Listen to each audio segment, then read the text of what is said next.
আমাদের হবিগঞ্জ জেলার সদস্য সচিব মেহেদী হাসানকে সন্ধ্যার সময় তার বাড়ি থেকে সাদা পোশাকে তুলে নিয়ে গিয়েছিল ডিবির পরিচয়ে।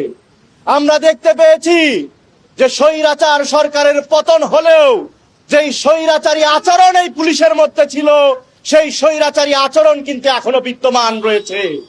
আমরা দেখতাম আগে রাজনৈতিক কারণে বিভিন্ন সময় আন্দোলনকারীদেরকে এই সাদা পোশাকে তুলে নিয়ে যাওয়া হতো। এই ধরনের সাদা পোশাকে তুলে নিয়ে যাওয়ার যেই নাটকীয়তা এবং বর্বরতা, সেই বর্বরতা জুলাই গণঅভ্যুত্থানের মধ্য দিয়ে বাংলাদেশের ছাত্র জনতা লাল কার্ড প্রদর্শন করেছে। কিন্তু আফসোসের বিষয়, আজ আমার ভাই মেহেদী হাসানকেই সাদা পোশাকে তুলে নিয়ে যাওয়া হচ্ছে। আমরা দেখতে পেয়েছি জুলাই গণঅভ্যুত্থান চলাকালে অভ্যুত্থানের ছাত্র জনতাকে এই বাংলাদেশের একদল কলম সন্ত্রাস, যারা এই ফ্যাসিবাদকে বৈধতা দিয়েছিল, তারা আমাদেরকে সন্ত্রাসী আখ্যায়িত করার অপচেষ্টা চালিয়েছিল।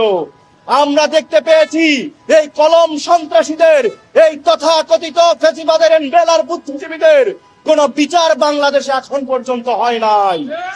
এদের বিচার না করা গেলে এরা আজকে মেহেদীকে, কালকে আমাকে, আপনাকে, আমাদের সবাইকে তারা হত্যা যজ্ঞ করে গড়ে তুলবে। আমরা সুস্পষ্ট ভাষায় বলে দিতে চাই যে কলম সন্ত্রাস এবং এই কলমের ফ্যাসিবাদের যারা এনবেলার বাংলাদেশে রয়েছে, প্রত্যেককে এই জুলাই গণহত্যার বিচারের আওতাধীন নিয়ে আসতে হবে।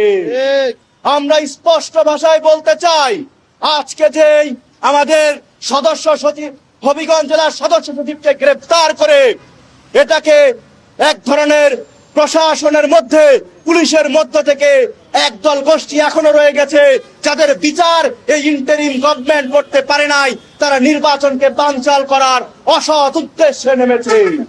তারা দেশকে অস্থিতিশীল করতে আমাদের জুলাই বিপ্লবী মেহেদীকে তারা গ্রেফতার করেছে। আমরা এর তীব্র নিন্দা এবং প্রতিবাদ জানাই।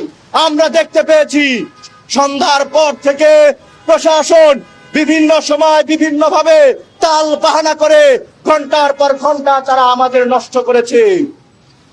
আমরা স্বরাষ্ট্র উপদেষ্টাকে স্পষ্ট বলে দিয়েছিলাম, যদি মেহেদীকে মুক্তি না দেয়া হয় তাহলে আমরা শাহবাগ অবরোধ করব। শাহবাগ অবরোধের পরে আমরা স্বরাষ্ট্র উপদেষ্টা আমাদেরকে আশ্বাস দিয়েছে তারা নাকি মেহেদীকে ছেড়ে দিবে, মেহেদীর মুক্তি দিবে। যদি মেহেদীর মুক্তি না দেওয়া হয় আর যদি টাল বাহানা করা হয়, তাহলে আমরা সারা দেশের বিপ্লবী জনতা আমরা কিন্তু চুপ থাকবো না। আমরা এর উপযুক্ত জবাব দিতে সর্বদা প্রস্তুত রয়েছি। সর্বদা আমরা বলে দেবার চাই, এই জুলাই গণঅভ্যুত্থানের যারা অংশগ্রহণ করেছে তাদের নিরাপত্তা এই গভর্নমেন্ট দিতে পারে নাই।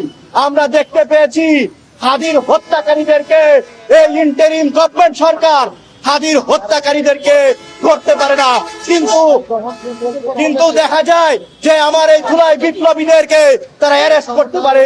এই ব্যর্থতা কিন্তু এই সরকারের রয়েছে।